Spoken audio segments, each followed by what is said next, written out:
Iran just set up a toll booth on the world's oil supply, and the global food chain is about to pay the price. We can't take care of daycare. It's not possible for us to take care of daycare. Medicaid, Medicare, all these individual things, they can do it on a state basis. You can't do it on a federal. We have to take care of one thing, military protection. Nigga, what? Man, this nigga got me fucked up. That's for real, nigga. It's part of the broader plan here. If you looked at the foreign policy plan of this administration going in, there's a very clear through line for what's happening in Venezuela, what's happening in Iran, and that is to control oil around the world for national security purposes. It may cost us a lot as Americans, whether it's costing us because we're paying higher goods or now we're starting to see that impact through the stock market. But I think if you look around the world, it's a lot worse. So maybe that's part of the plan, too. Make it worse for everybody else. Put the U.S. consumers through this now. While the media plays politics, the real geopolitical chessboard just shifted. Tehran is now actively dividing countries into categories to decide who gets to transit the Strait of Hormuz and who doesn't. They are literally holding the gate. That are increasing the cost of living exactly at the time that we have an affordability election. Yeah, well, if the economy... This intelligence just hit our terminal. And while they let Iraqi ships pass at record highs, Western supply chains are being choked out. This is the most important issue on voters' minds. Affordability is the number one of those issues at the top of the list there, and affordability has gone the opposite direction in the past 15 or so months. Start with tariffs, which brought up the prices of just about everything. Are you kidding me? And if you think this is just about paying 20 cents more at the pump for your commute, you are entirely missing the threat. Just about everything. And then you add this war, which doesn't seem to have a resolution, and you're seeing not just higher oil prices and higher gas prices. That gets people's attention, and that makes people mad. But now you're seeing it bleeding through the supply chain to where you have higher prices for everything from fertilizer to rice to medical goods that we get through that supply chain. So everything is going to get a little bit more expensive. This is about diesel. If the strait chokes, diesel spikes. If diesel spikes, the tractors stop planting, the trucks stop running, and the cost of every single calorie in your grocery store doubles. The energy war is the food war. What do you mean by that? But here's the terrifying part. Even if the Middle East stabilizes tomorrow, the United States' domestic infrastructure is completely rotting from the inside out. Power on the world stage. On the ground, its infrastructure is decaying, with roads riddled with potholes and railway tracks falling into disrepair. And when disaster strikes, there's no hiding the widespread deterioration. The incident in Baltimore in which a bridge hit by a cargo ship collapsed is just the latest example. While the ship instigated the catastrophe, experts have been quick to condemn the bridge's instability. The subterranean infrastructure of this country is failing, and the government doesn't have the capital to fix it. It's pathetic. It's a highway on rails where every 30 minutes, just meters away from residents' houses, freight trains of up to 200 wagons drive past, many of them carrying toxic materials. We're going to go over the railroad tracks. The train was right across this. The derailment site's literally right here. On the 3rd of February 2023, a freight train close to 3 kilometers in length derailed in the middle of town. The wagons loaded with hazardous materials caught fire. When they heard the alert sirens, Zuza and her partner went outside to see what was happening. Oh my God! That's bad, dude. That's out of control. Oh shit. She filmed the gigantic blaze from her car. So it was burning for about a half a mile of track. It was very long. You can see the size of this cloud just compared to the houses. It was just enormous. And this was about an hour after it actually derailed. Oh my. That night, officials ordered the evacuation of a radius of 1,600 meters around the derailment, home to 50% of the village's residents. 48 hours after the incident, to put out the still raging fire, the railway company made a radical decision. With official approval, they blew up 5 wagons containing a toxic substance. The result? A mushroom cloud visible from 30 kilometers away. Come on now, dawg. Come on, man. The island of Maui has long been renowned as an idyllic holiday destination. until the 8th of August 2023. Fanned by strong winds, huge fires tore through the village of Lahaina, home to 12,000 residents. In less than a day, 80% of it was razed to the ground.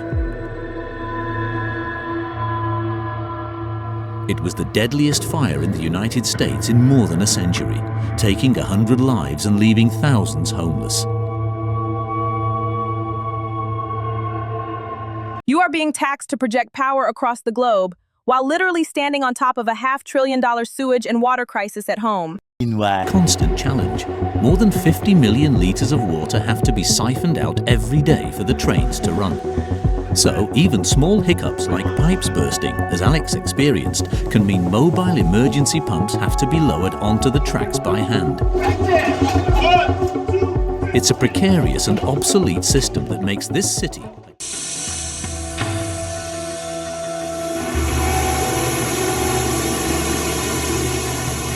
I mean, it was like Niagara Falls. You know, it was just this crazy amount of water this guy jumps through. Everybody's just trying to get home. And it's not just the water, it's the power grid. They are trying to reopen the 3 Mile Island nuclear plant just to power Microsoft's new AI data centers.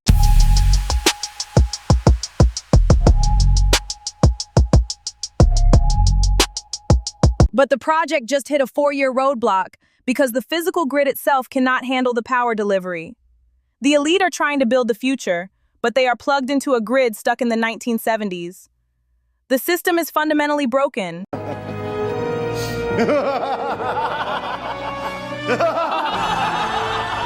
Surprise, motherfucker. So the supply chains are choking, and the US domestic grid is crumbling. Do you think the rest of the world is just sitting around waiting for the collapse? No, they are systematically unplugging from the Western system.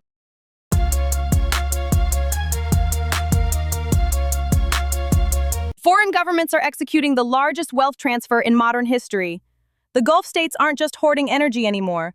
They are hoarding physical gold, hard commodities, and building massive sovereign wealth perimeters. They are building a fortress. Getting into the vaults is, as you probably imagine, not easy. Security is tight. Well, I can't tell you how we got here, because that is not allowed. But here we are, and I'm slightly lost for words. It's unlike any other place that I have seen before.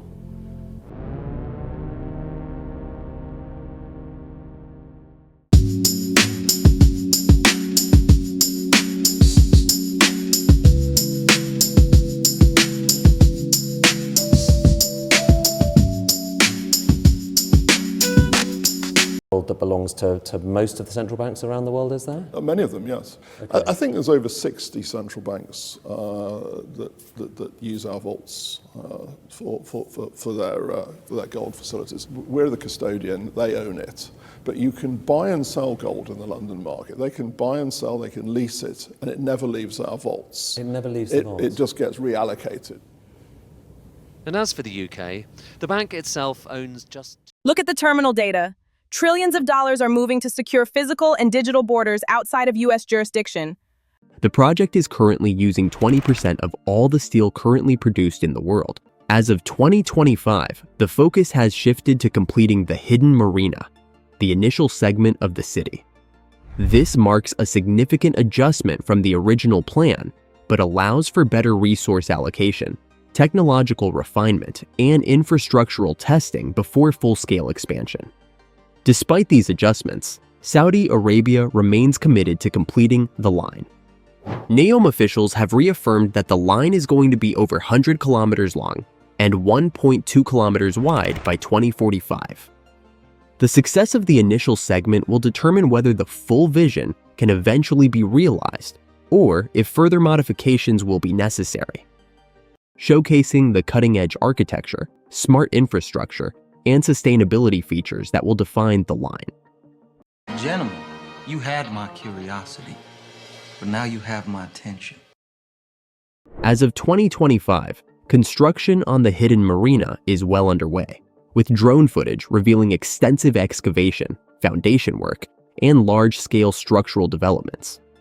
This district is expected to accommodate around 200,000 residents by 2030, significantly scaling down initial projections but ensuring a more realistic and phased construction approach. The hidden marina is envisioned as a luxury coastal hub, integrating automated public transport, AI-powered services, and green energy solutions.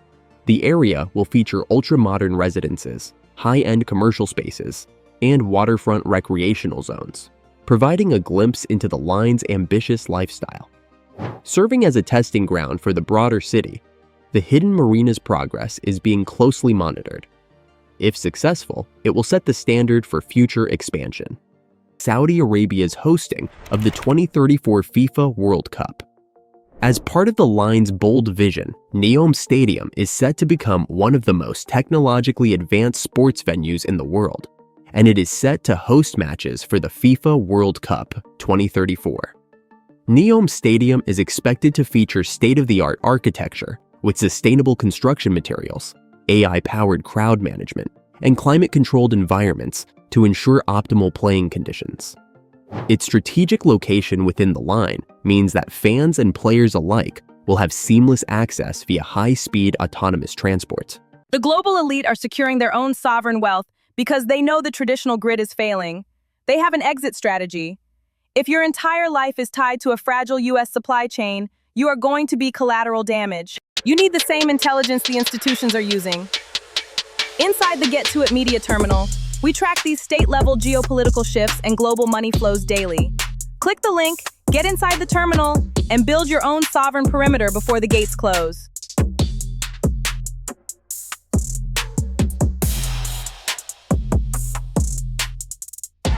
In other areas, it's the public water system that has collapsed, depriving whole cities of drinkable water. And this charitable organisation have put together a special initiative for the first day of school. On the agenda is the distribution of school supplies, basic necessities, and of course, water.